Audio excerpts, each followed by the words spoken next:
2008, dunia mengalami keruntuhan ekonomi paling berat. Gelombang keruntuhan ini menyebar di seluruh benua, dan krisis dialami oleh hampir setiap negara. Setelah masa krisis dilalui, muncul pertanyaan mengenai siapa penyebab dari krisis ekonomi global ini. Siapa pula yang harus bertanggung jawab atas segala kerugiannya?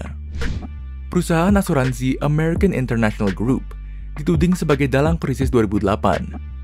Perusahaan asuransi ini pun terlihat menghindar dari kesalahannya dan menjadi penyebab resesi hebat ini. Selama akhir tahun 1900-an, Amerika mendapat aliran dana asing sangat besar dari Rusia dan banyak negara Asia yang dilanda krisis keuangan kala itu. Bank-bank Amerika tentu tidak membiarkan dana itu mengendap tanpa menghasilkan bunga. Kemudian, bank membuat regulasi yang mudah agar siapapun dapat meminjam uang dari dana tersebut. Warga Amerika yang biasanya tidak mudah mendapatkan pinjaman untuk membeli rumah, dengan kebijakan baru, warga dapat membeli rumah dengan meminjam uang di bank. Hal ini merupakan salah satu mimpi Amerika. Bank menciptakan regulasi mudah untuk mendapat pinjaman, menciptakan tingkat hipotek yang dapat disesuaikan dengan pembayaran awal yang rendah, serta menerima orang dengan nilai kredit rendah. Pinjaman yang kurang ideal ini bernama hipotek subprime. Biasanya, cara bank dalam menghasilkan uang adalah dengan menggabungkan ribuan hipotek menjadi satu bagian, atau biasa disebut Collateralized Debt Obligation atau CDO. Lalu, menjual obligasi ini kepada pihak lain, seperti dana pensiun, perusahaan asuransi, dan bank lain. Namun karena hipotek subprime terlalu beresiko tinggi, banyak yang biasanya akan membeli CDO, tetapi tidak mampu menanggung resikonya. Jika kita membeli polis asuransi yang melindungi kita dari kegagalan CDO, maka kita dapat membelinya dengan bebas. American International Group adalah salah satu perusahaan asuransi terbesar Amerika saat itu. Berdiri sejak tahun 1919 dan dinyatakan sebagai penjamin emisi terbesar di Amerika untuk asuransi di berbagai industri.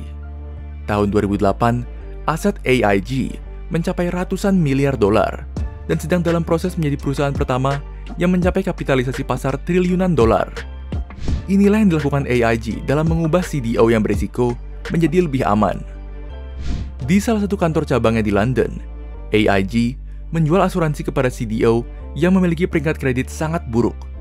Secara efektif menukarnya dengan peringkat AIG itu sendiri yang telah berperingkat tinggi. Polis asuransi ini dinamakan Credit Default Swap, yang secara harfiah menukar peringkat kredit buruk CDO dengan perusahaan besar. AIG dan perusahaan dana menyukai Credit Default Swap.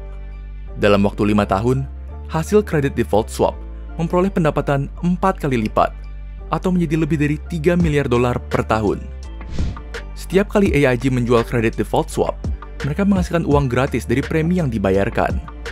Namun semakin lama, AIG menjadi serakah. Jika perusahaan asuransi mengasuransikan mobil misalnya untuk 1 juta dolar, maka mereka harus memiliki 1 juta dolar aset agar bisa membayar asuransi mobil, sebagai motif berjaga-jaga. Berbeda dengan AIG, mereka mengandalkan probabilitas statistik bahwa pasar properti tidak akan jatuh. Namun pada tahun 2007, pasar properti jatuh. Semua hipotek subprime saat itu meningkat tarif yang dapat disesuaikan, sehingga nasabah yang seharusnya tidak memiliki hipotek, pembayaran bulanan mereka meningkat. Ketika hipotek tidak dibayar, obligasi yang diisi dengan hipotek CDO ini juga mulai runtuh. Bank-bank mengandalkan AIG untuk dapat menyelesaikan permasalahan. AIG menyadari bahwa mereka telah terlalu banyak mengasuransikan CDO yang harus dibayarkan kembali. Keruntuhan ini berjalan dengan cepat. 15 September 2008, AIG telah kehabisan kas untuk membayar asuransi. Hampir semua bank dan perusahaan asuransi memiliki saham dan polis yang dimiliki AIG. Pemerintah sebelumnya telah memberikan peringatan kepada AIG. Federal Reserve beranggapan bahwa apabila AIG bangkrut, maka dampaknya akan dirasakan oleh seluruh dunia. Pemerintah Amerika memberikan dana talangan kepada AIG pada 16 September 2008. Sebagai imbalan, Federal Reserve atau The Fed mengambil 80% saham ekuitas di AIG, sehingga memungkinkan pemerintah untuk mengubah kepemimpinan perusahaan AIG. Pemerintah mengangkat CEO baru bernama Edward Liddy dengan gaji hanya $1. Edward bertugas untuk membongkar labirin keuangan yang dibuat AIG. AIG menggunakan dana talangan sebesar $165 juta, bukan untuk melunasi kredit default swap, tapi malah memberikan bonus kepada jajaran eksekutif. Secara total, AIG menerima dana talangan pemerintah sebesar 182 miliar dolar. Dan pada Maret 2009, AIG mengumumkan kerugian perusahaan sebesar 61,7 miliar dolar, kerugian terbesar sepanjang sejarah. Dampak dari pengumuman tersebut, Dow ditutup pada level terendah sejak 1997 dan hanya 50% dari rekor tertingginya pada Oktober 2007. AIG juga menyelesaikan gugatan kepada mereka dengan membayar hampir 1 miliar dolar kepada investor. Akibatnya, AIG memecat setengah stafnya agar tetap dapat menghasilkan keuntungan. Setelah bisnis AIG kembali beroperasi dengan stabil, kepemilikan pemerintah dalam bisnis tersebut menjadi lebih menguntungkan. Pada tahun 2012, Federal Reserve menjual saham AIG miliknya dan mendapatkan keuntungan sebesar 22 miliar dolar. Membutuhkan waktu 5 tahun bagi pemerintah menganggap AIG cukup aman.